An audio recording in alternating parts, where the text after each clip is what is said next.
Power point ഉണ്ടാക്കിയിട്ടുണ്ട്. അത് ഒന്ന് കാണിക്കാൻ ആഗ്രഹിക്കുന്നു.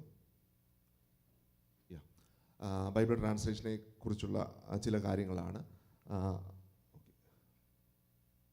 ബൈബിൾ ട്രാൻസ്ലേഷനെ കുറിച്ച് ഞാൻ ആദ്യമായി കേൾക്കുന്നത് ബൈബിൾ കോളേജിൽ പഠിക്കാൻ ചെല്ലുമ്പോഴാണ്. ചർച്ചുകളിലോ അങ്ങനെ പല സ്ഥലങ്ങളിലോ അതിനെക്കുറിച്ചുള്ള ആ ഒരു അറിവ് എനിക്ക് അന്നുണ്ടായിരുന്നില്ല. ഞാൻ മണക്കാലിയിൽ പഠിക്കുന്ന സമയത്ത് ആദ്യമായി ഈ വേദപുസ്തക പരിഭാഷയെക്കുറിച്ചുള്ള കാര്യം കേൾക്കുവാനിട വന്നു. അതിനുശേഷം ആ ഒരു പ്രവൃത്തിക്ക് വേണ്ടി സമർപ്പിക്കുക, മുന്നേറുക എന്നുള്ള ഒരു ആഗ്രഹമായി ദൈവം വിളിക്കുവാനിട വന്നു. അങ്ങനെയാണ് അതിൽ പോകുവാനിട വന്നത്.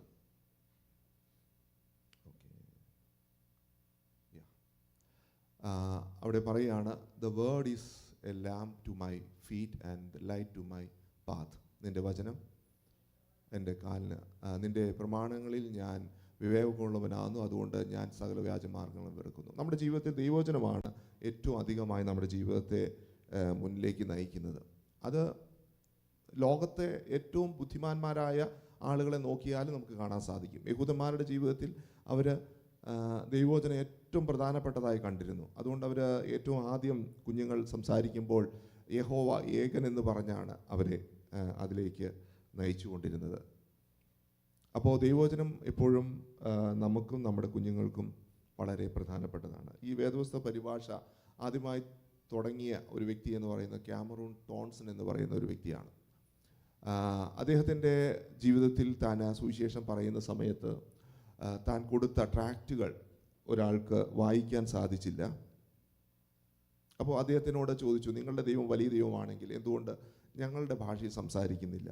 അന്നു മുതലാണ് അദ്ദേഹം ഈ ദൈവവചന പരിഭാഷയുടെ പ്രവൃത്തിയെക്കുറിച്ച് കേൾക്കുവാനും അതിനോട് പ്രവർത്തിക്കുവാനും ഒക്കെ ഇടവന്നത്. ദൈവവചനത്തിൻ്റെ ആവശ്യകതയെക്കുറിച്ച് ലോകത്ത് മൊത്തം ആവശ്യകതയെക്കുറിച്ചൊക്കെ അവിടെ പറയുന്നുണ്ട്, കണക്കുകൾ പറയുന്നുണ്ട്. അതൊക്കെ നമ്മുടെ പ്രാർത്ഥനയിൽ നമ്മൾ പ്രാർത്ഥിക്കുന്നത് വളരെ നല്ലതാണ്. ദൈവവചനത്തിൻ്റെ പരിഭാഷയുടെ പ്രാധാന്യം, അത് ഒരു ദൈവവചനം ഇല്ലാത്ത ആളുകളുടെ ജീവിതത്തിൽ ദൈവവചനം കൊടുക്കുക എന്നുള്ളത് ദൈവവചനം ലഭിച്ചതായ നമ്മുടെ ഓരോരുത്തരുടെയും ഉത്തരവാദിത്തമാണ്.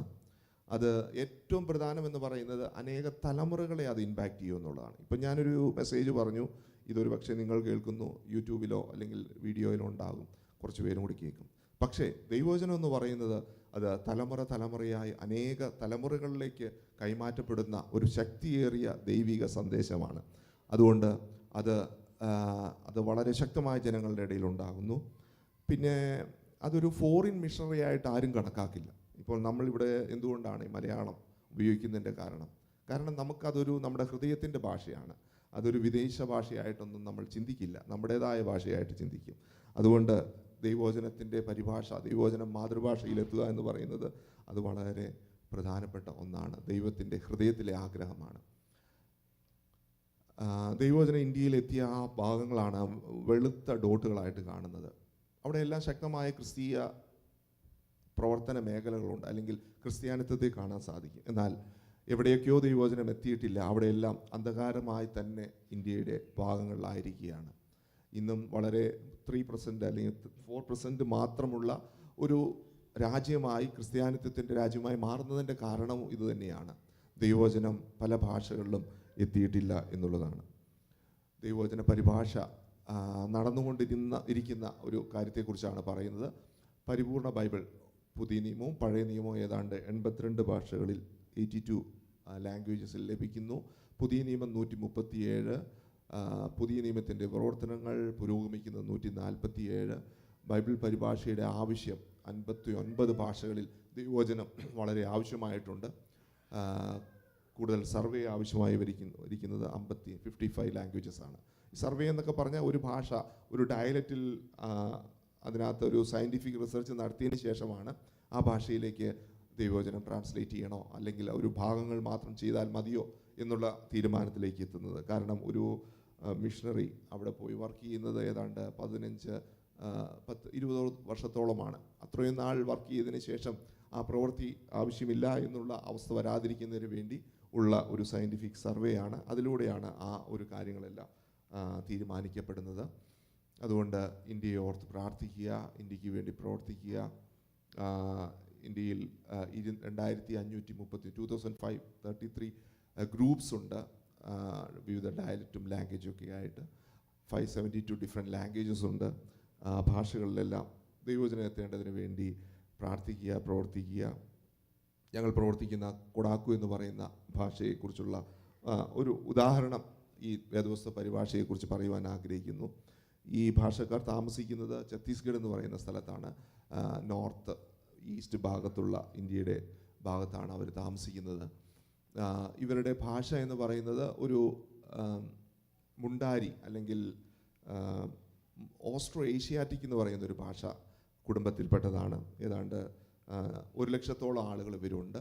ഛത്തീസ്ഗഡ്, ജാർഖണ്ഡ്, UP ഈ ഭാഗങ്ങളിലാണ് ഇവരായിരിക്കുന്നത്. ഞങ്ങൾ വർക്ക് ചെയ്യുന്നത് ഛത്തീസ്ഗഡിലാണ്. അവിടെയുള്ള ഏതാണ്ട് ഒരു 60,000 ആളുകളുടെ ഇടയിലാണ് ഞങ്ങൾ ഈ പ്രവർത്തനവുമായിട്ട് പോകേണ്ടി വന്നത്. നിങ്ങൾക്ക് ആ ഭാഷ കേൾക്കുമ്പോൾ എങ്ങനെയാണ് നിങ്ങളുടെ പ്രതികരണമെന്നും അറിയുന്നില്ല. ഇങ്ങനെയാണ് ആ ഭാഷ സംസാരിക്കുന്നത്.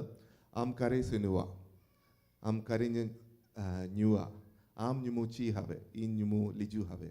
എൻ്റെ പേര് ലിജു എന്നാണ്. നിങ്ങൾ എവിടെ പോകുന്നു? ആം ചീ ബനോതെട, നിങ്ങൾ എന്ത് ചെയ്യുന്നു? ഇങ്ങനെയുള്ള ഒരു രീതിയിലാണ് അവർ സംസാരിക്കുന്നത്.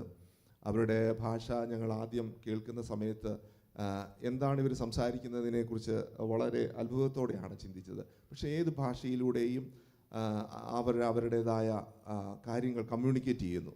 അപ്പോൾ ദൈവം എല്ലാ ഭാഷകളെയും സ്നേഹിക്കുന്നു. ഞാൻ ഈ ഭാഷ ഉണ്ടായത് വർഷങ്ങൾക്ക് മുമ്പാണ്. അപ്പോൾ ഈ വർഷങ്ങൾക്ക് മുമ്പുണ്ടായ ഈ ഭാഷയെ ദൈവം സ്നേഹിക്കുന്നതുകൊണ്ടാണ് ദൈവവചനം അവരുടെ ഭാഷയിലേക്ക് ദൈവം ട്രാൻസ്ലേറ്റ് ചെയ്ത് കൊടുക്കുവാനായിട്ട് വന്നത്. നമ്മുടെ ദൈവവചനത്തിൻ്റെ പ്രത്യേകത എന്ന് പറയുന്നത് അത് ഒരു ബുക്ക് സേക്രട്ട്, വിശുദ്ധിയുള്ള ഒരു ബുക്കായി സൂക്ഷിച്ചു വയ്ക്കുവാനല്ല.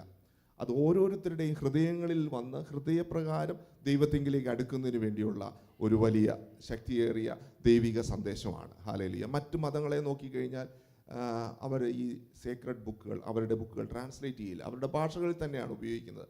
അത് പലപ്പോഴും അവർ പറയുന്നതിൻ്റെ കാരണം അതിൻ്റെ വിശുദ്ധി നഷ്ടപ്പെടാതിരിക്കുന്നതിന് വേണ്ടിയാണ്. എന്നാൽ ഞാനൊന്ന് പറയാം, നമ്മുടെ ദൈവവചനത്തെ പോലെ ഇത്രമാത്രം ക്രിട്ടിക്കലായി അനാലിസ് ചെയ്ത് വളരെ അതിൻ്റെ വേർപിടി അല്ലെങ്കിൽ അതിനെക്കുറിച്ചുള്ള അനാലിസിസ് എല്ലാം നടത്തിയ ഒരു ദൈവവചനമാണ് നമ്മുടെ കയ്യിലുള്ളത്. എന്നാലും ഈ ദൈവവചനം ദൈവത്തിൻ്റെ ശബ്ദമായി തന്നെ വളരെ ശക്തിയോടെ നിൽക്കുന്നു എന്നുള്ളതാണ് ദൈവവചനത്തിൻ്റെ, ദൈവം നൽകിയ ദൈവത്തിൻ്റെ വചനം എന്നുള്ളതിന് ഏറ്റവും വലിയ പ്രത്യേകത. അത് പാവപ്പെട്ടവർക്കായാണെങ്കിലും പണക്കാർക്കാണെങ്കിലും എല്ലാവർക്കും എത്തിപ്പെടുക എന്നുള്ളത് ദൈവത്തിൻ്റെ താല്പര്യമാണ്. ഹല്ലേലൂയ. അതുകൊണ്ട് ഈ ഏതാണ്ട് 10% മാത്രമേ ഉള്ളൂ അവരുടെ സാക്ഷരത എന്ന് പറയുന്നത്. അവരുടെ ഇടയിൽ പോലും ഈ ദൈവവചനം എത്തുവാനിട വന്നു. അന്ന് ഞങ്ങൾ 2005 അവിടെ ചെല്ലുന്നത്. അവരുടെ ഇടയിലേക്ക് ചെന്നപ്പോൾ പരിചയമുള്ള ആളുകളൊന്നും ഉണ്ടായിരുന്നില്ല. ഒത്തിരി വില്ലേജുകൾ, ഒരു ടൗണിൽ താമസിച്ചു, ഒത്തിരി വില്ലേജുകൾ സഞ്ചരിച്ചു. അങ്ങനെ ഒരു വില്ലേജിൽ ചെന്നപ്പോൾ ഞാൻ ഇന്നും ഓർക്കുന്നു, വയലിൽ നിന്ന് വന്ന അവിടുത്തെ ഗ്രാമത്തലവൻ ഞങ്ങളുടെ മക്കൾക്കും പഠിക്കുവാൻ ആഗ്രഹമുണ്ട്, ഞങ്ങളുടെ മക്കളും വലുതാകണമെന്നുള്ള ആ ഒരു ചിന്തയോടെ കരഞ്ഞ് പറഞ്ഞ ആ സംഭവങ്ങൾ ഞാൻ ഓർക്കുകയാണ്. ഞങ്ങൾ സർവേക്ക് വേണ്ടി പോയ സമയത്താണ് അത് അങ്ങനെ കേൾക്കുവാൻ. അതിലൂടെ ദൈവത്തിൻ്റെ വലിയൊരു പ്രവൃത്തി ആ സമൂഹത്തിലേക്ക് നൽകുവാൻ തക്കവണ്ണം ദൈവം ഇടയാക്കി. കൊടാക്കു എന്ന് പറയുന്ന ആ ജനജാതി, ആ സമൂഹത്തിന് ലോകത്തെ തന്നെ വെളിപ്പെടുത്തിയത്. അതുവരെ അത് കുറുവ എന്ന് പറയുന്ന ഒരു സമൂഹത്തിൻ്റെ ഇടയിലായിരുന്നു. ആ രാജ്യത്തിലും ആ ദേശത്തും എല്ലാം അതിനെക്കുറിച്ച് പറയുവാനും സർക്കാരിൻ്റെ ആ രേഖകളിൽ വരുവാനൊക്കെ ഇടവന്നത് ഈ ബൈബിൾ പരിഭാഷാ പ്രവർത്തനമാണ്. അതുകൊണ്ട് അവരുടെ ഭാഷ ഒരു എഴുത്തു ഭാഷയാകുവാനും അവരുടെ ഭാഷയിൽ ഇന്ന് അനേക ബുക്കുകൾ ഉണ്ടാകുവാനൊക്കെ ദൈവം ഇടയാക്കി. അങ്ങനെ തുടക്കത്തിൽ ഞങ്ങൾ അവരുടെ ഭാഷ പഠിക്കുന്നതിന് വേണ്ടിയാണ് അവരുടെ ഇടയിലേക്ക് പോകുവാനിട വന്നത്. അന്നത്തെ ഞങ്ങളുടെ യാത്രകളെല്ലാം ഇതുപോലെയൊക്കെ ആയിരുന്നു. ഒന്നും കാണാതെ അല്ലെങ്കിൽ ഒരു ഉള്ളിലുള്ള ഒരു വലിയ ദർശനത്തിൻ്റെ ആ ഒരു കാര്യം മാത്രമേ ഉണ്ടായിരുന്നു. അതുമായി ഞങ്ങൾ അങ്ങോട്ട് പോയി. ദൈവം അതിലൂടെ എല്ലാം പ്രവർത്തിച്ചു എന്നുള്ളതാണ്. ഹല്ലേലൂയ. അതിനായി ദൈവത്തെ സ്തുതിക്കുന്നു. നമ്മുടെ ജീവിതത്തിൽ ദൈവഹിതപ്രകാരമുള്ള സ്വപ്നങ്ങൾ നാം പൂർത്തീകരിക്കുന്നതിന് വേണ്ടി ചിലതെല്ലാം ചെയ്താൽ പിന്നീട് ദൈവം അതിൽ വലിയ അത്ഭുതം പ്രവർത്തിക്കുന്നതായി കാണാൻ സാധിക്കും. ഹല്ലേലൂയ. ദൈവഹിതമാണ് നമ്മൾ ചെയ്യുന്നതെങ്കിൽ അത് ദൈവത്തോളം വലിപ്പമുള്ളതാണ് ആ പ്രവർത്തികൾ. ഹല്ലേലൂയ. അതിനായി ദൈവത്തെ സ്തുതിക്കുന്നു. എൻ്റെ വൈഫും കുടുംബമാണ്. മൂത്ത മകൻ ഏബൽ, രണ്ടാമത്തെ മോൾ ഏഞ്ചൽ, ഇളയാൾ ആൽവിൻ, വൈഫ് ലിസ, രാഞ്ചായൻ. ഇവരുടെയൊക്കെ വീടിൻ്റെ തൃശ്ശൂരാണ് ലിസയുടെ വീട്. മൂത്ത മോൻ ഇവിടെ കാനഡയിൽ ഡിഗ്രിക്ക് പഠിക്കുന്നു. മോള് 10ാം ക്ലാസ് കഴിഞ്ഞു. ഇളയാൾ 5 കഴിഞ്ഞു.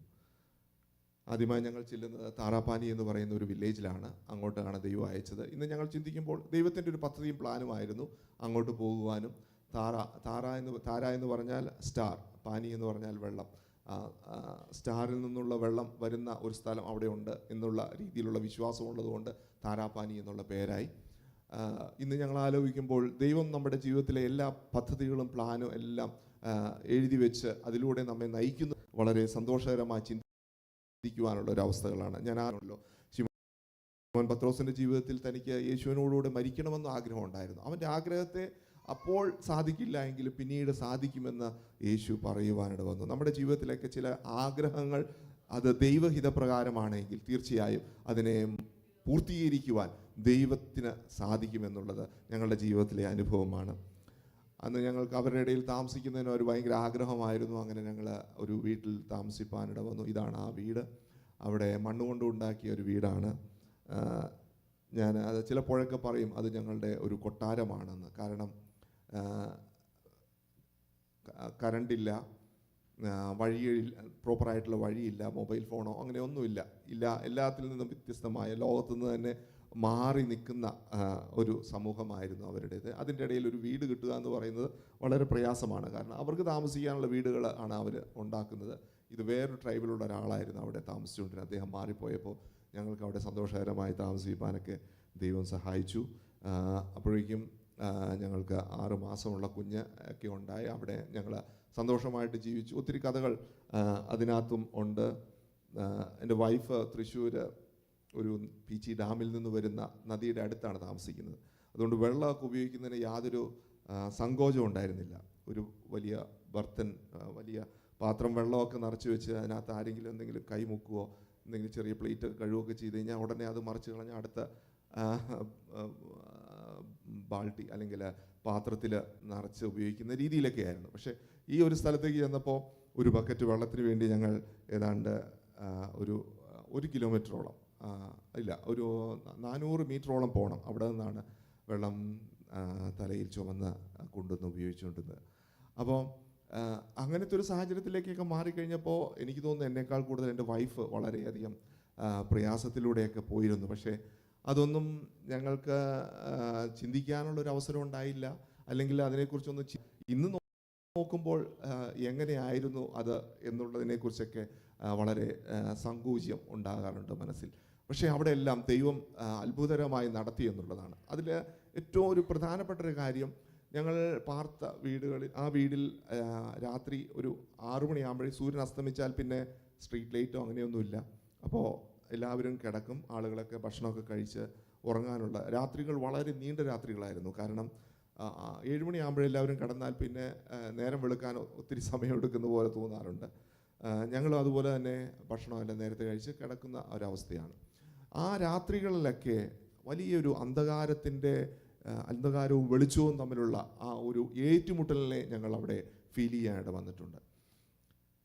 കുറച്ച് നാളുകൾ അവിടെ താമസിച്ചു. അവരുമായിട്ടൊക്കെ ബന്ധമായി കഴിഞ്ഞപ്പോൾ അവരുടെ ചില മന്ത്രവാദികളായ അവിടുത്തെ പ്രായമുള്ള ആളുകളെല്ലാം മന്ത്രവാദികളാണ്. ആളുകൾ ഈ ഗ്രാമത്തിനെന്തോ പ്രയാസം സംഭവിക്കുന്നുണ്ട് എന്ന് പറഞ്ഞ് അവരൊരു മന്ത്രം ചെയ്യാൻ വേണ്ടി കൂടി വന്നു. അപ്പോഴൊക്കെ ഞങ്ങളുടെ ജീവിതത്തിൽ വളരെ സംഘർഷം ഞങ്ങൾ അനുഭവിക്കുന്നവരായിരുന്നു. രാത്രികാലങ്ങളിൽ ഉറങ്ങാൻ പറ്റാതെയും അതിലുപരിയായി വളരെ ഭയം ഞങ്ങളുടെ ജീവിതത്തിലുണ്ടായിരുന്നു. കാരണം അവിടുന്ന് എന്തെങ്കിലും ഞങ്ങൾക്ക് സംഭവിച്ചാൽ തന്നെ പുറത്ത് ഒരു ആഴ്ചയോ കുറേ കഴിഞ്ഞിട്ട് ആളുകൾ അറിയുകയുള്ളൂ. അതുപോലുള്ള ഒരു ഇൻറ്റീരിയർ ആയിട്ടുള്ളൊരു സ്ഥലമാണ്. ആ ദിവസങ്ങളിലെല്ലാം ഞങ്ങളിങ്ങനെ പ്രാർത്ഥിക്കുമായിരുന്നു. പക്ഷേ അവർ 3-4 ദിവസം ഇങ്ങനെ നമ്മുടെ ഉപവാസ പ്രാർത്ഥന പോലെയൊക്കെയുള്ളൊരു പ്രാർത്ഥനയായിരുന്നു. അവർ ഒരു മാവിൻ്റെ ചുവട്ടിൽ, ഞാൻ ഇന്ന് ഓർക്കുന്നു, പെണ്ണുങ്ങളെല്ലാം മുടിയെല്ലാം അഴിച്ചിട്ട് ഇങ്ങനെ ആടുന്നു, എന്തൊക്കെ ഭാഷ പറയുന്നു, ഭയങ്കര ഒരു പ്രത്യേക രീതിയിലുള്ള ശബ്ദങ്ങളെല്ലാം ഉണ്ടാക്കുന്നു. അവരിലെല്ലാം ഓരോ ഭൂതത്തിൻ്റെ ആ കാര്യങ്ങൾ നടക്കുന്നതായിട്ട് ഞങ്ങൾക്ക് കാണാൻ സാധിച്ചു. ആ പ്രവൃത്തി കുറച്ച് നാൾ 3-4 ദിവസം കഴിഞ്ഞ് നിന്നുപോയി. അതിന് നടത്തിക്കൊണ്ടിരുന്ന പൂജാരി ഓടിപ്പോയി. അതിനുശേഷം വേറെ ആളെ കൊണ്ടുവന്നു, UP ബനാറസ് എന്ന് പറയുന്ന സ്ഥലത്തു നിന്ന്. പിന്നെയും അദ്ദേഹം ഓടി, മൂന്നാമത്തെ ആൾ വന്നു, അദ്ദേഹവും പോയി കഴിഞ്ഞ് അവർ അത് നിർത്തിവെച്ചു. കുറേ വർഷങ്ങൾക്ക് ശേഷം വില്ലേജിലുള്ള ഒരു പൂജാരി ഞങ്ങളുടെ കൂടെ വിശ്വാസിൽ വന്നപ്പോൾ അദ്ദേഹം ചില കഥകളൊക്കെ പറയുവായിട്ട് വന്നു. അദ്ദേഹം പറഞ്ഞൊരു കാര്യമാണ്, ഞങ്ങൾ ആരാധിക്കുന്ന ദൈവത്തെക്കാൾ വലിയൊരു ദൈവമാണ് ഇത്. ഞങ്ങൾ അപ്പോൾ അവിടെ കുറച്ച് ചെറുപ്പക്കാരായ വിശ്വാസികളെ ചോദിച്ചു, നിനക്കിപ്പോൾ മന്ത്രം ചെയ്യാൻ പറ്റുമോ? അപ്പോൾ അവൻ പറഞ്ഞത്, ഞാൻ മന്ത്രം ചെയ്താലും ആ ഒരു ശക്തി പുറത്തു വരില്ല, കാരണം അതിനേക്കാൾ വലിയൊരു ശക്തിയാണ് നിങ്ങൾ ആരാധിക്കുന്ന ഒരു ദൈവം എന്ന് പറയുവായിട്ട് വന്നു. ഹല്ലേലൂയ. പ്രിയമുള്ളവരെ, നാം പേറിക്കൊണ്ട് നടക്കുന്ന ഈ യേശുവിൻ്റെ സാന്നിധ്യം, ഹല്ലേലൂയ, ഈ ദൈവ സാന്നിധ്യം എന്ന് പറയുന്നത് മറ്റു പലർക്കും, ചിലർക്കെല്ലാം സെൻസ് ചെയ്യുന്നുണ്ട്, ഹല്ലേലൂയ. എന്നാൽ നമ്മളത് തിരിച്ചറിയുന്നില്ല എന്നുള്ളതാണ് നമ്മുടെ ജീവിതത്തിലെ ഏറ്റവും പരാജയം എന്ന് പറയുന്നത്. എന്നാൽ ദൈവ സാന്നിധ്യത്തെ കൊണ്ട്, ദൈവം പ്രവർത്തിക്കുന്ന പ്രവൃത്തിയെ കൊണ്ട് നമ്മുടെ ജീവിതത്തിൽ തിരിച്ചറിഞ്ഞ് ദൈവത്തെ മഹത്വപ്പെടുത്തുവാനുള്ള ഒരു ദൈവകൃപ നമ്മുടെ ജീവിതത്തിലുണ്ടെങ്കിൽ നാം ദൈനംദിനം യേശുവിനെ പോലെ ആകുന്നവരായിത്തീരുന്നു. Hallelujah, praise the Lord. വർഷങ്ങൾക്ക് ശേഷം അവർ ഇത് പറഞ്ഞപ്പോൾ ഞങ്ങൾ അത്ഭുതപ്പെടുവാണ്. പറഞ്ഞു, ഈ ദൈവത്തിൻ്റെ പ്രവൃത്തി എത്രയോ വലുതാണ്. ഹല്ലേലൂയ. നമ്മുടെ ജീവിതത്തിലും അങ്ങനെയുള്ള ആ ദൈവ സാന്നിധ്യം നമ്മുടെ സമൂഹത്തിലും നമ്മുടെ കൂട്ടുകാരുടെ ഇടയിലും നമ്മുടെ ജോലി ചെയ്യുന്നവരുടെ ഇടയിലൊക്കെ ഉണ്ടാകുവാണ് വരട്ടെ. ഇത് അവിടെയുള്ള ഞങ്ങളുടെ ജീവിതത്തിൻ്റെ ചില ഭാഗങ്ങളാണ്. എൻ്റെ രണ്ടാമത്തെ മോള് ഗ്രാമത്തിലായിരുന്ന സമയത്തെക്കുറിച്ചുള്ള കാര്യങ്ങളാണ്. ഏറ്റവും വലിയ ഉദ്ദേശം എന്ന് പറയുന്നത് ദൈവവചനം അവരുടെ ഭാഷയിൽ കൊടുക്കുക എന്നുള്ളതാണ്. അതിൻ്റെ ഇടയിൽ ഒത്തിരി പ്രശ്നങ്ങൾ ഞങ്ങൾ അഭിമുഖീകരിച്ചു. പല പ്രാവശ്യം അവിടെ നിന്ന് അതെല്ലാം ഇട്ടിട്ട് പോകേണ്ടതായിട്ട് വന്നു. തിരിച്ചു വന്നു, വീണ്ടും ദൈവം പറഞ്ഞതുപോലെ അങ്ങോട്ട് ചെന്നു. ദൈവം അത് വലിയ അത്ഭുതത്തോടെ പ്രവൃത്തിയെ തീർക്കുവാൻ ദൈവം ഇടയാക്കി. ഇന്ന് ഈ പുതിയ നിയമം അവരുടെ ഭാഷകളിൽ കൊടുക്കുവാൻ ദൈവം സഹായിച്ചു. വളരെ പ്രയാസത്തോടെ കൊറോണയുടെ സമയത്താണ് ഇത് അവർക്ക് കൊടുക്കുവാനായിട്ട് വന്നത്. ഇത് ദേവനാഗരി അല്ലെങ്കിൽ ഹിന്ദിയിലുള്ള സ്ക്രിപ്റ്റാണ്. അപ്പോൾ അത് വായിച്ചാൽ ഹിന്ദി അറിയാവുന്നവർക്ക് വായിക്കാൻ പറ്റും, പക്ഷേ ഭാഷ അവർക്ക് മനസ്സിലാവുകയുള്ളൂ. അങ്ങനെ ദൈവവചനം അവരുടെ ഭാഷയിൽ 2020 ചെയ്യുവാൻ ദൈവം സഹായിച്ചു. അതായിരുന്നു ഏറ്റവും പ്രധാനമായി ഞങ്ങൾ ഉദ്ദേശിച്ചിരുന്നത്. അത് ദൈവം ഞങ്ങളെ കൊണ്ട് സാധിപ്പിച്ചു. അതിന് മുമ്പായി പല ചെറിയ സോങ് ബുക്കുകൾ, ദൈവ വചനാടിസ്ഥാനത്തിലുള്ള സംഗീത ബുക്കുകളെല്ലാം ചെയ്യുവാനായിട്ട് വന്നു. അതിനൊക്കെ ദൈവം സഹായിച്ചു. പിന്നെ അവരുടെ ഭാഷയിൽ ലിറ്ററസി വളരെ കുറവായതുകൊണ്ട് പല ആൽഫബറ്റ് ബുക്ക് അതുപോലുള്ള കാര്യങ്ങളൊക്കെ ചെയ്യുവാൻ ദൈവം സഹായിച്ചു. അവരുടെ കുഞ്ഞുങ്ങളെ കാണുമ്പോൾ ഞങ്ങൾക്ക് വളരെയധികം ദുഃഖമുണ്ടായിരുന്നു. കാരണം പലരും പഠനമെല്ലാം ഉപേക്ഷിച്ച് വളരെ ചെറുപ്പത്തിലെ തന്നെ കാലികളെ മേയ്ക്കാനും അങ്ങനെയൊക്കെ പോകുമായിരുന്നു. എന്നാൽ അതിൽ നിന്ന് ചിലരെയൊക്കെ പഠിപ്പിക്കാൻ, അവർ കേരളത്തിൽ കൊണ്ടുവന്ന് പഠിപ്പിക്കാനൊക്കെ ദൈവം സഹായിച്ചു. അവർ പഠിച്ചു, തിരിച്ചവർ അവരുടെ ദേശത്ത് തന്നെ പോയി. ചിലരെല്ലാം പാസ്റ്ററായി, ചിലരെല്ലാം യൂത്തിൻ്റെ ഇടയിൽ പ്രവർത്തിക്കുന്ന ആളുകളായി മാറി. കുഞ്ഞായിരിക്കുന്ന ആളുകളൊക്കെയാണ് പ്രീച്ച് ചെയ്യുന്ന ആ പാസ്റ്റർ എന്ന് പറയുന്നത്. പ്രിയമുള്ളവരെ, ഇന്നും ഞങ്ങളുടെ ജീവിതത്തിലെ വലിയൊരു സ്വപ്നമാണ് അവരെ ഉയരത്തിലേക്ക് ഉയർത്തിക്കൊണ്ടിരിക എന്ന് പറയുന്നത്. ദൈവവചനം ആത്മീയമായി മാത്രമല്ല ഭൗതികമായും അവരെ വിടുവിക്കാൻ ഇടവരും. ഒരു സംഭവം ഇങ്ങനെയാണ്. 2023 നിങ്ങൾ അറിഞ്ഞിട്ടുണ്ടെന്ന് അറിയില്ല. കുറച്ച് കുഞ്ഞുങ്ങളെയും കൊണ്ട് ഞാൻ നാട്ടിലേക്ക് പഠിപ്പിക്കാൻ കൊണ്ടുവന്നപ്പോഴാണ് പോലീസ് പിടിക്കാനിട വന്നത്. ശാരീരികമായിട്ടൊക്കെ ചെറിയ ഉപദ്രവങ്ങളൊക്കെ ഉണ്ടായി. പക്ഷേ അതൊക്കെ എൻ്റെ ജീവിതത്തിലെ വലിയൊരു സമ്പത്തായി ഞാൻ കണക്കാക്കുന്നു. പ്രാർത്ഥിക്കുന്നു അവരുടെ ജീവിതത്തിൽ അതൊന്നും ഒരു ദൈവിക ശാപമായി വരാതെ അവരും ഈ ക്രിസ്തുവിലേക്ക് വരണമെന്നുള്ളത്. അഡീഷണൽ SP എൻ്റെ അടുക്കൽ നിന്നിങ്ങനെ സംസാരിച്ചപ്പോൾ പല പ്രാവശ്യം അദ്ദേഹം എന്നെ അടിക്കാൻ കൈവീശി.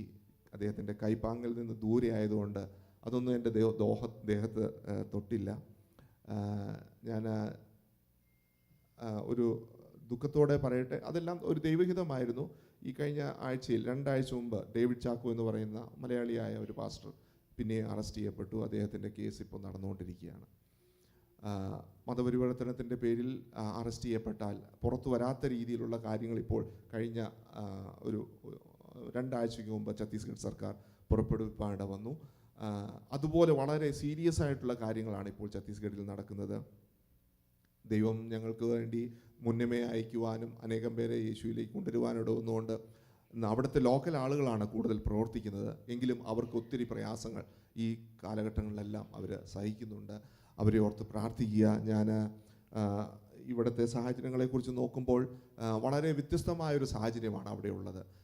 എന്നാൽ അവരുടെ വേദനകളും അവരുടെ പ്രയാസങ്ങളും നമ്മൾ ഏറ്റെടുത്തുകൊണ്ട് പ്രാർത്ഥിക്കുന്നുവെങ്കിൽ തീർച്ചയായും ആ ഒരു ദൈവിക ഭാഗമായി തീരുവാൻ നമുക്ക് ഇടവരും. അവിടെയുള്ള രാത്രികാലങ്ങളിലെ മീറ്റിങ്ങുകൾ അന്നത്തേക്ക് സമയത്തുള്ള ഫോട്ടോസാണ്. ഞങ്ങൾ അന്ന് പോയിക്കൊണ്ടിരുന്നപ്പോൾ തുടക്ക സമയങ്ങളിൽ പല വീടുകളിലും അങ്ങോട്ടും ഇങ്ങോട്ടും എല്ലാം ഭാര്യയും ഭർത്താവും ഒക്കെ തമ്മിൽ തല്ലലും, അതുപോലെ ഒരു വീട്ടിൽ മദ്യം ഉണ്ടാക്കാവുന്നതുകൊണ്ട് അത് കുടിച്ച് ജീവിതത്തിൽ യാതൊരു ലക്ഷ്യമില്ലാതെ ഇരുന്ന സാഹചര്യങ്ങളായിരുന്നു. എന്നാൽ ഇന്ന് ആ ഗ്രാമത്തിലൂടെ നടക്കുമ്പോൾ ഞാൻ ചിന്തിക്കുകയാണ്, വെളുപ്പിനെയൊക്കെ പോയാൽ പല വീടുകളിൽ നിന്നും സുവിശേഷത്തിൻ്റെ അല്ലെങ്കിൽ പാട്ടുപാടി ദൈവത്തെ ആരാധിക്കുന്ന പ്രാർത്ഥനയുടെ ശബ്ദങ്ങൾ കേൾക്കാൻ സാധിക്കും. അതുപോലെ ആ താറാപ്പാനിയെ ദൈവം മാറ്റി.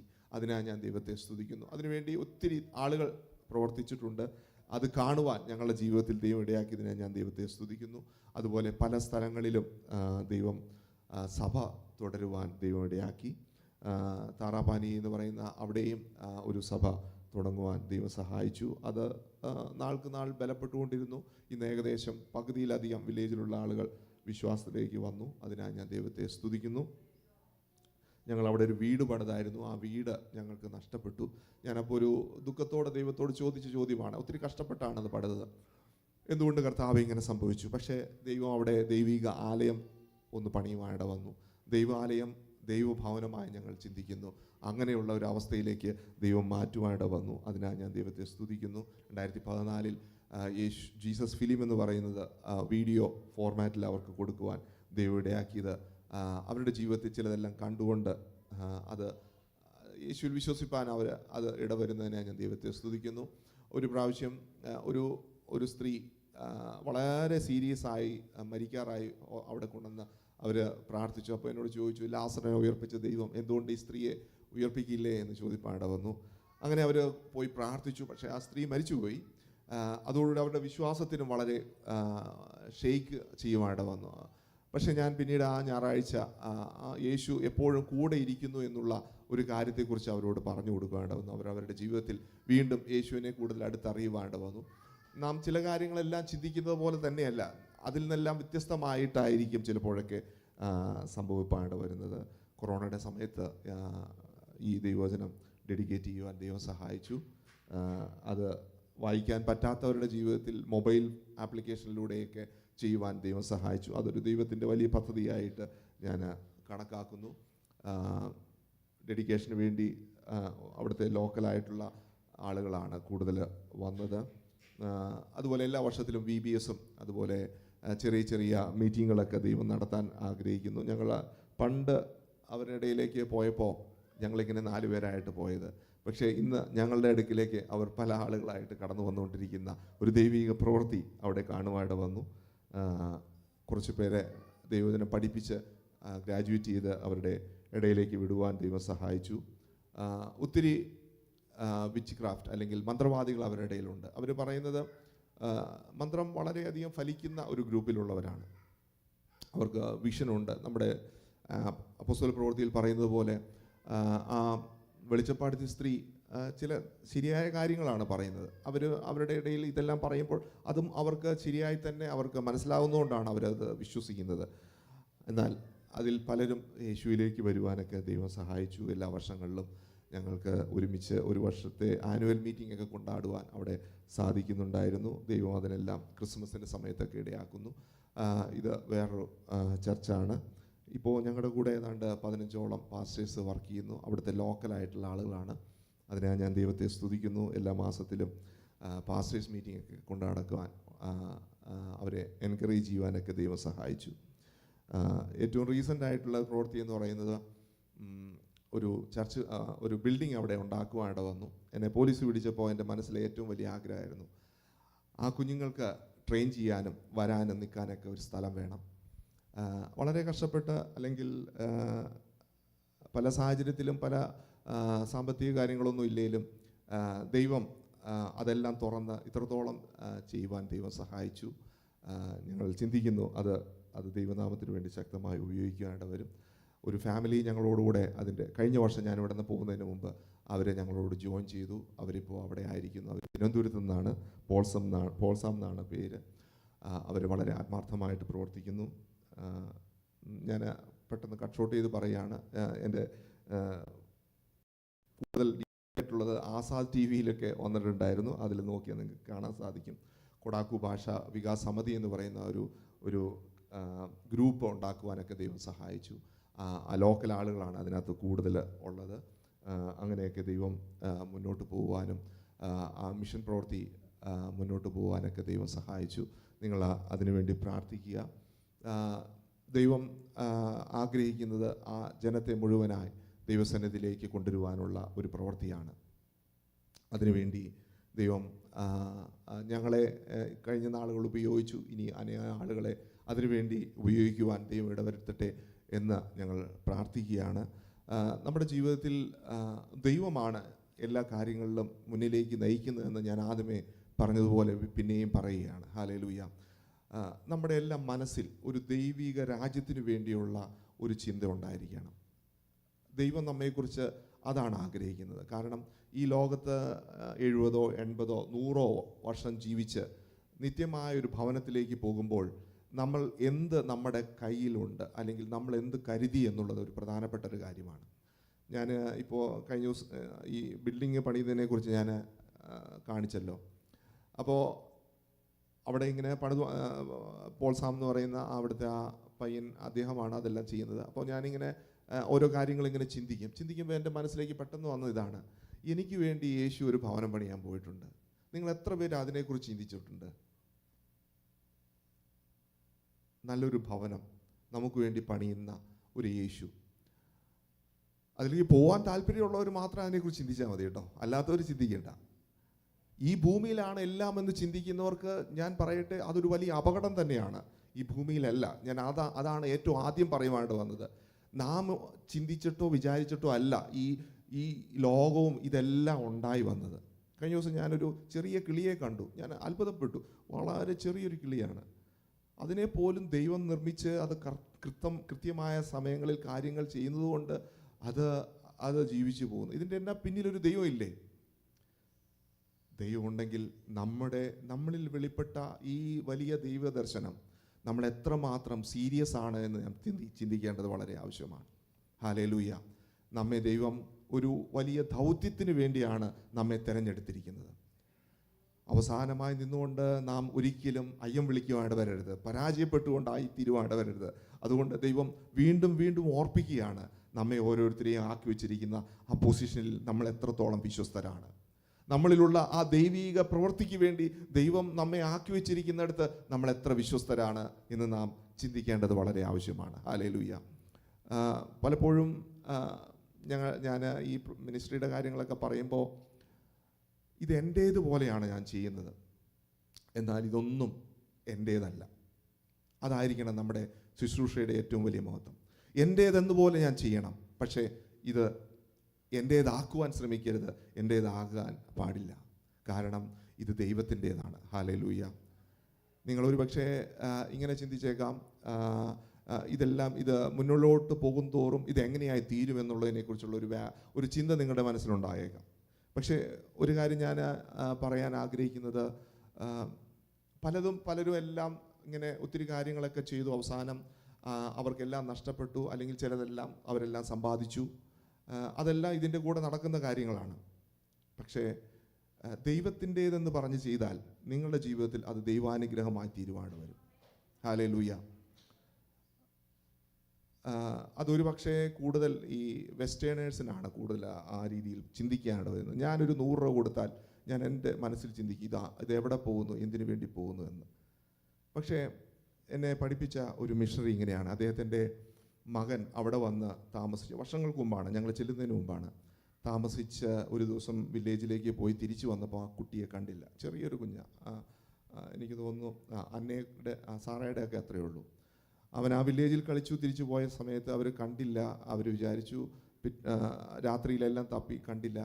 പിറ്റേ ദിവസം ചെന്നപ്പോൾ ഒരു കിണറ്റിൽ വീണ് കുഞ്ഞ് മരിച്ചുപോയി. വളരെ ദുഃഖമായി. കാനഡയിൽ നിന്ന മിഷണറിമാരാണ്. അവർ ആ ദുഃഖത്തോടെ തിരിച്ചു പോയി. അവരെ നാട്ടിൽ ചെന്നു. അവർ കാര്യം പറഞ്ഞു. അവർ പറഞ്ഞു എല്ലാ കിണറിൻ്റെ വക്ക് കെട്ടുന്നതിന് വേണ്ടിയുള്ള ഒരു ചെറിയ എമൗണ്ട് ഞങ്ങൾ അയച്ചു കൊടുക്കും. അതവിടെ ചെന്നു. അവിടെയുള്ള ഒരു ഹിന്ദിയിൽ അവിടെ ഒരു ഗ്രൂപ്പിലാണ് അദ്ദേഹത്തിന് ആ പൈസ കിട്ടി. പക്ഷേ അദ്ദേഹം പല കിണറുകളും കിട്ടുന്നതിന് വേണ്ടിയുള്ള ഫോട്ടോ കാര്യങ്ങളൊക്കെ ചെയ്തിട്ട് അത് ചെയ്യാതെ പോയി. അപ്പോൾ അവിടെ നിന്ന് ഒരാൾ തിരിച്ച് ലെറ്റർ അയച്ചു, ഇങ്ങനെയാണ് സാമ്പത്തികം ഇവിടെ ഉപയോഗിക്കുന്നില്ല, നിങ്ങൾ ആ ഫണ്ട് നിർത്തണം. അവർ തിരിച്ചിങ്ങനെ പറഞ്ഞു, ആ ഫണ്ട് ഞങ്ങൾ അയക്കും, കാരണം ദൈവം ഞങ്ങളോട് പറഞ്ഞിട്ടാണ് ഞങ്ങൾ അയക്കുന്നത്. അത് അവൻ എന്ത് ചെയ്യുന്നു എന്നുള്ളത് ദൈവവും അവനുമായിട്ടുള്ള ബന്ധമാണ്. ഞങ്ങൾ ചെയ്യുന്നത് ഞങ്ങളും ദൈവവുമായിട്ടുള്ള ബന്ധമാണ്. പ്രിയമുള്ളവരെ, നമ്മുടെ ജീവിതത്തിൽ നമ്മുടെ ആറ്റിറ്റ്യൂഡ് അങ്ങനെയായിരിക്കണം. എന്ന് വെച്ച് ബുദ്ധിയില്ലാതെ ചെയ്യരുതെന്നല്ല, നമ്മൾ ചെയ്യുമ്പോൾ അത് ദൈവത്തിന് വേണ്ടി എന്ന് പറഞ്ഞ് ചെയ്താൽ അത് ദൈവം നമ്മെ മാനിക്കുവാനായിട്ട് വരും. എൻ്റെ ജീവിതത്തിൽ ഞാൻ മജു ഇരിക്കുന്നതുകൊണ്ട് എൻ്റെ പിതാവ് അദ്ദേഹം ഒരു സർക്കാർ ഉദ്യോഗസ്ഥനായിരുന്നു. അദ്ദേഹത്തിൻ്റെ പെൻഷൻ്റെ എല്ലാം കഴിഞ്ഞൊക്കെ പോയി കഴിഞ്ഞ് അദ്ദേഹം അവിടുത്തെ ചർച്ച് പണിയുമായിട്ട് വന്നു. ചർച്ച് പണിയുന്നതിന് ഏറ്റവും മുമ്പത്തിയിലായിരുന്നു. പലരും പ്രോമിസ് ചെയ്ത കാര്യങ്ങളൊന്നും പെട്ടെന്ന് വന്നില്ല. അപ്പോൾ അദ്ദേഹത്തിൻ്റെ കയ്യിൽ നിന്ന് പൈസ ഇടേണ്ടെന്ന് വന്നു. അവസാനം അദ്ദേഹം മരണപ്പെടുന്ന അവസ്ഥയായി. അപ്പോൾ ഞങ്ങളൊക്കെ ചെന്നു. ആ സമയത്തൊക്കെ സംസാരിച്ചപ്പോൾ പൈസ കിട്ടാനുണ്ട്, പക്ഷേ അത് ആര് തരാനാ, അത് പോട്ടെ എന്നുള്ളൊരു സംസാരമായിരുന്നു. പിന്നീട് മനസ്സിലായി കുറേ പൈസ അതിനകത്ത് ഇൻവെസ്റ്റഡായി, അല്ലെങ്കിൽ അങ്ങനെ പോയി. അതിൻ്റെ നേതൃത്വത്തിലുള്ളവരും അത് അങ്ങനെ കണ്ണടച്ചു. ഞാനപ്പോൾ പലപ്പോഴും ചിന്തിച്ചിട്ടുണ്ട്, ഞാൻ അവിടെ വർക്ക് ചെയ്യുന്നു, എനിക്ക് കുറച്ച് പൈസ കിട്ടിയായിരുന്നില്ല അവിടെ ഒത്തിരി കാര്യങ്ങൾക്കൊക്കെ ഉപയോഗപ്പെടാമെന്നൊക്കെ ഞാൻ ചിന്തിച്ചായിരുന്നു. പക്ഷേ അപ്പച്ചൻ ഇങ്ങനെയാണ് പറഞ്ഞത്, ഞങ്ങളുടെ ദേശത്ത് നിന്ന് ആദ്യമായിട്ട് വിശ്വാസത്തിൽ വന്നു, അത് അവിടെ നിൽക്കുന്നത്, ആ ചർച്ച അവിടെ നിൽക്കുന്നത് നമുക്കൊരു ഐഡൻറ്റിറ്റിയാണ്, അത് ദൈവനാമത്തിന് മഹത്വമാണ്.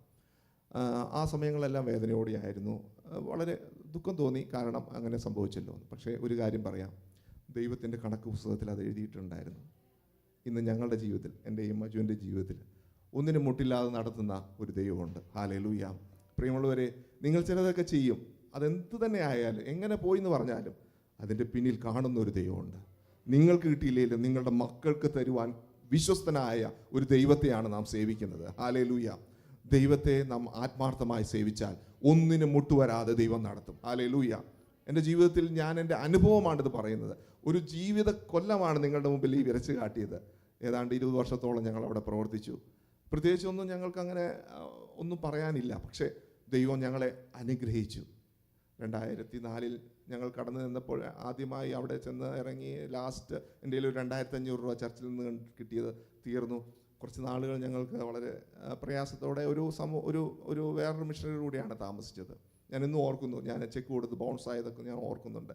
ആ ബാങ്ക് മാനേജർ എന്നെ വഴക്ക് പറഞ്ഞു, നിങ്ങൾ ചെയ്തത് നിയമപരമായി ഏറ്റവും വലിയ തെറ്റാണ്. അത് പറ്റിപ്പോയത് വേറൊരു ബാങ്കിലാണ് ഞാൻ ഇട്ടത്, അവിടെ നിന്ന് അത് ആ ബാങ്കിലേക്ക് എത്തിയില്ല, അവരുടെ ശാഖയിൽ. അതാണ് സംഭവം ഉണ്ടായത്. പക്ഷേ ഇന്ന് തിരിഞ്ഞു നോക്കിയാൽ ഇന്ന് 15ഓളം പാസ്റ്റേഴ്സിനെ എല്ലാ മാസത്തിലും സപ്പോർട്ട് ചെയ്യാൻ, അത് വലിയ അഹങ്കാരമൊന്നുമല്ല, അതിനുള്ള ദൈവം വഴി ഒരുക്കുന്നു. ഒരുപക്ഷെ എൻ്റെ മാതാവിനെ ഞാൻ ഇത്തരണത്തിൽ ഓർക്കുകയാണ്. അമ്മയുടെ കാര്യങ്ങളെല്ലാം സാമ്പത്തികം മുഴുവൻ ഞാനാണ് കൈകാര്യം ചെയ്യുന്നത്. അമ്മയോട് പോലും പറയാതെയാണ് ഞാൻ ആ പെൻഷൻ്റെ കാശെല്ലാം ചില സമയങ്ങളിലെല്ലാം കൊടുക്കുവാനായിട്ട് വന്നത്. പ്രിയമുള്ളവരെ, ദൈവം ഒരിക്കലും കടക്കാരനല്ല. ഹല്ലേലൂയ. ഞങ്ങളുടെ ജീവിതത്തിലും ഞങ്ങളുടെ മക്കളുടെ ജീവിതത്തിലും അത് വളരെ ഉറപ്പോടെ പറയുവാൻ സാധിക്കും. അതുകൊണ്ട് നമ്മുടെ ജീവിതത്തിൽ ദൈവവചനത്തിനും ദൈവനീതിക്കും വേണ്ടി നിന്നാൽ സ്വർഗത്തിൽ പണിയുന്ന ഒരു ഭവനമുണ്ട്. ആ ഭവനത്തിൽ നിങ്ങളുടെ പ്രതീക്ഷയും നിങ്ങളുടെ വിശ്വാസവും നിങ്ങളുടെ ആ വലിയ അസറ്റും വലുതായിരിക്കും. ഹല്ലേലൂയ. എത്രമാത്രം നമ്മുടെ ഈ ഭൂമിയിൽ നമുക്ക് ആ സ്വർഗത്തിലെ ഭവനത്തിന് വേണ്ടി സമ്പാദിക്കാമോ അത്രമാത്രം ചെയ്യുവാൻ ദൈവം വരട്ടെ. ഹല്ലേലൂയ. ചിലപ്പോൾ ചിലതെല്ലാം ചതിക്കുഴിയിലായിരിക്കാം. ഞാൻ കേട്ടിട്ടുണ്ട്, ഞാനിത് തുറന്നു പറയുന്നത് അമേരിക്ക ആയതുകൊണ്ടാണ്. ചിലരെല്ലാം ചിലത് കൊടുത്തത് അത് പ്രോപ്പറായിട്ട് ചെന്നില്ല എന്നുള്ളത് കൊണ്ട് ഇനിയും ഞാൻ അതുപോലെ ചെയ്യില്ല എന്നുള്ള ചില ചിന്തകൾ വന്നേക്കാം. പക്ഷേ ദൈവം പറഞ്ഞിട്ട് ചിലതെല്ലാം ചെയ്യുന്നുവെങ്കിൽ അത് നിങ്ങളുടെ ജീവിതത്തിലെ സ്വർഗത്തിലെ അക്കൗണ്ടിൽ ഒരിക്കലും കുറയാതെ നിങ്ങളുടെയും നിങ്ങളുടെ മക്കളിലേക്കും അമർത്തി കുലുക്കി വലിയ അളവ് നൽകുന്ന ഒരു ദൈവമാണ്. ഹല്ലേലൂയ. അത് നമ്മുടെ ജീവിതത്തിൽ എപ്പോഴും ഉണ്ടായിരിക്കുവാനായിട്ട് വരട്ടെ. ഹല്ലേലൂയ. ചില ചെറിയ കാര്യങ്ങളായിരിക്കാം, അത് വലിയ പ്രതീക്ഷകളോടെ നമ്മുടെ ജീവിതത്തിൽ അത് തിരിച്ചു വരുവാനായിട്ട് വരും. ഹല്ലേലൂയ. ഞങ്ങളുടെ ജീവിതത്തിൽ ഞാൻ ഈ മിനിസ്ട്രിയിലേക്കൊക്കെ ഇറങ്ങുമ്പോൾ ഒത്തിരി കരഞ്ഞുകൊണ്ടാണ് ഇറങ്ങിയത്. കാരണം എങ്ങനെയായി തീരുമെന്നുള്ളതിനെക്കുറിച്ച് ഒരു എത്തും പിടിയും ഇല്ലാത്തൊരു സമയമായിരുന്നു. പക്ഷെ ഇത്രയൊക്കെ ദൈവം നടത്തിയില്ലേ? ഇത്രയൊക്കെ ദൈവം നടത്തിയെങ്കിൽ ഇനിയും നടത്തുവാൻ വലിയൊരു ശക്തനായൊരു ദൈവമാണ്. ഹല്ലേലൂയ. ഈ ദൈവം ജീവിക്കുന്നു. ഞങ്ങളുടെ ജീവിതം കൊണ്ട് പറയുവാനുള്ളതാണ്, ഈ ദൈവം ജീവിക്കുന്നു. ഹല്ലേലൂയ. ഞങ്ങളുടെ ഈ ജീവിതം കൊണ്ട് കൊടാക്കും ആളുകൾക്കും പറയുവാനുള്ള ഇതാണ്, ഈ ദൈവം ജീവിക്കുന്നു. ഇന്നും അനേക പാസ്റ്റർമാർ അവരും വളരെ സാമ്പത്തിക ബുദ്ധിമുട്ടുകളൊക്കെ വരുമ്പോൾ പല കാര്യങ്ങളും പറയുമ്പോൾ അവരുടെ ജീവിതത്തിലും ഈ ദൈവത്തിൻ്റെ പ്രവൃത്തിയെ കാണുവാനിട വരുന്നു എന്നുള്ളതിൽ ഞാൻ വളരെയധികം സന്തോഷിക്കുന്നു. ഹല്ലേലൂയ. നിങ്ങൾ ഞങ്ങൾക്ക് വേണ്ടി പ്രാർത്ഥിക്കുക. നിങ്ങളുടെ ജീവിതത്തിൽ ഏതൊരു മിനിസ്ട്രിയിലാണെങ്കിലും ആത്മാർത്ഥതയോടെ ചെയ്യുക. അവിടെ ദൈവം പ്രവർത്തിപ്പാണ്ട് വരും. ഈ മിഷൻ്റെ മാസ്റ്റർ പ്ലാൻ എന്നുള്ളത് ദൈവമാണ്. ഹല്ലേലൂയ. നമ്മൾ ചിന്തിക്കും നമ്മളായിരിക്കും ഇതൊക്കെ ചെയ്യുന്നത്, പക്ഷേ ഇതിൻ്റെ മാസ്റ്റർ പ്ലാൻ ദൈവമാണ്. ദൈവം ചില വഴികളിലൂടെ നമ്മൾ നടത്തുമ്പോൾ ആ വഴിയിലൂടെ എല്ലാം അടഞ്ഞിരിക്കുന്ന വാതിലുകളെ തുറക്കുവാൻ ദൈവത്തിന് വളരെ ശക്തിയുണ്ട്. ഹല്ലേലൂയ. അതുകൊണ്ട് ദൈവപ്രവൃത്തിക്ക് വേണ്ടി നമ്മുടെ ഹൃദയങ്ങളെ നമുക്ക് സമർപ്പിക്കാം. നാം ആദ്യം വായിച്ച വാക്കുകൾ പോലെ പത്രോസിൻ്റെ ജീവിതത്തിൽ തന്നോടുകൂടെ മരണപ്പെടുവാൻ പോലുമുള്ള ഒരു ആഗ്രഹമുണ്ടെങ്കിൽ അതിലേക്ക് ദൈവം നടത്തുവാനിട വരും. ഹല്ലേലൂയ. ആ സമയത്ത് ഒരു പക്ഷേ അവിടെ നടക്കുന്നില്ലായിരിക്കാം, പക്ഷേ പിന്നീട് അവൻ്റെ ആഗ്രഹങ്ങളെ മാനിക്കുന്ന ഒരു ദൈവമാണ് നമ്മുടെ ദൈവം. ഹല്ലേലൂയ. ദൈവപ്രവൃത്തി നമ്മുടെ ജീവിതത്തിൽ കാണുവാനിട വരട്ടെ. ദൈവത്തിൻ്റെ വലിയ അത്ഭുതത്തെ നമ്മുടെ ജീവിതത്തിൽ കാണുവാനിട വരട്ടെ. നമ്മുടെ ഓരോ സാഹചര്യത്തിലും ഇതായിരിക്കണം നമ്മുടെ ഏറ്റവും വലിയ ആഴത്തിലുള്ള ആ ആഗ്രഹം എന്ന് പറയുന്നത്, ദൈവരാജ്യം പണിയപ്പെടുവാനിട വരെയാണ്. ഹല്ലേലൂയ. കാരണം സ്വർഗത്തിൽ അത് നമുക്ക് വലിയൊരു പ്രതിഫലമായി തീരുവാനിട വരും. സ്വർഗത്തിൽ അനേക ജീവിതങ്ങളെ കാണുമ്പോൾ നമ്മുടെ ജീവിതത്തിൽ നമ്മൾ വലിയ അനുഗ്രഹത്തോടെ മുന്നേറുന്നതായി തീരുവാനിട വരും. ഹല്ലേലൂയ. അതിനുവേണ്ടി നമ്മെ ഓരോരുത്തരെയും ദൈവം സഹായിക്കുമാറാകട്ടെ. ഒരു വാക്ക് നമുക്ക് പ്രാർത്ഥിക്കാം. നമ്മുടെ കണ്ണുകളെ അടയ്ക്കാം. ഹല്ലേലൂയ. സ്വർഗം നമ്മുടെ ജീവിതത്തിൽ ഹല്ലേലൂയ കരുതിയിരിക്കുന്ന ആ വലിയ പ്രതിഫലത്തെക്കുറിച്ച് നമുക്ക് ഓർക്കാം. ഹല്ലേലൂയ. അത് നമ്മുടെ ജീവിതത്തിൽ വലിയ അനുഗ്രഹമായി തീരുവാൻ ദൈവം ഇടവരട്ടെ. ഹല്ലേലൂയ. സ്വർഗസ്നായ ഞങ്ങളുടെ പിതാവേ, ദൈവമേ, ഞങ്ങൾ പല സാഹചര്യത്തിലൂടെ സഞ്ചരിപ്പാട വന്നു. ഹല്ലേലൂയ. പല കാര്യങ്ങളെ കേൾക്കുവാട വന്നു. അതെല്ലാം ഞങ്ങളുടെ ജീവിതത്തിൽ ദൈവം അറിഞ്ഞിട്ടാണ് അത് കേൾപ്പിപ്പാട വന്നത്. അതൊരു വിശ്വാസമായി പരിണമിക്കുവാൻ ദൈവം ഇടയാക്കണമെന്ന് പ്രാർത്ഥിക്കുന്നു. ഒരു ഹല്ലേലൂയ കുഞ്ഞ് തൻ്റെ പിതാവിൻ്റെ കരങ്ങളിൽ പിടിച്ചുകൊണ്ട് മുന്നിലേക്ക് നയിക്കുന്നത് പോലെ ഞങ്ങൾ ഹല്ലേലൂയ ഞങ്ങളുടെ മുമ്പിൽ ഒത്തിരി വലിയ ഒരു ഓട്ടമുണ്ട് കർത്താവേ. ഈ ലോകത്ത് ഹല്ലേലൂയ അങ്ങയുടെ രാജ്യത്തെ എസ്റ്റാബ്ലിഷ് ചെയ്യുവാനായുള്ള വലിയ ഉത്തരവാദിത്വം ഞങ്ങളുടെ ജീവിതത്തിൽ തന്നിരിക്കുന്നത്, അത് വിശ്വസ്തയോടെ പൂർത്തീകരിക്കുവാൻ ദൈവം ഞങ്ങൾ കൃപ ചെയ്യണമെന്ന് പ്രാർത്ഥിക്കുന്നു കർത്താവേ. വചനം കേട്ട ഹല്ലേലൂയ ഈ അനുഭവം ശ്രദ്ധിച്ച എല്ലാവരുടെയും ജീവിതത്തിൽ വലിയൊരു ഹല്ലേലൂയ വിശ്വാസത്തിൻ്റെ ആഴം വർദ്ധിക്കുവാൻ ദൈവം ഇടയാക്കണമെന്ന് പ്രാർത്ഥിക്കുന്നു. ദൈവവരങ്ങളെ സമർപ്പിക്കുന്നു യേശുവിൻ്റെ നാമത്തിൽ തന്നെ. ആമേൻ. ഞങ്ങളെ ഓർത്ത് പ്രാർത്ഥിക്കുക. എല്ലാവിധമായ ആശംസകളും ഈ തരുണത്തിൽ കൊടാക്കു ട്രാൻസ്ലേഷൻ്റെ കാര്യങ്ങളെ ഏൽപ്പിക്കുകയാണ്. പഴയ നിയമത്തിൻ്റെ 6 ബുക്കുകൾ ട്രാൻസ്ലേറ്റ് ചെയ്തു. ഒരു 2 വർഷത്തിനുള്ളിൽ അത് പ്രിൻ്റ് ചെയ്ത് അവർക്ക് കൊടുക്കാൻ ആഗ്രഹിക്കുന്നു. സങ്കീർത്തനം അവരുടെ സഭകളിൽ വായിക്കുവാൻ അവർ വളരെ ആഗ്രഹത്തോടെ ആയിരിക്കുന്നു. നിങ്ങൾ പ്രാർത്ഥിക്കുക. ദൈവം നമ്മെ അനുഗ്രഹിക്കട്ടെ.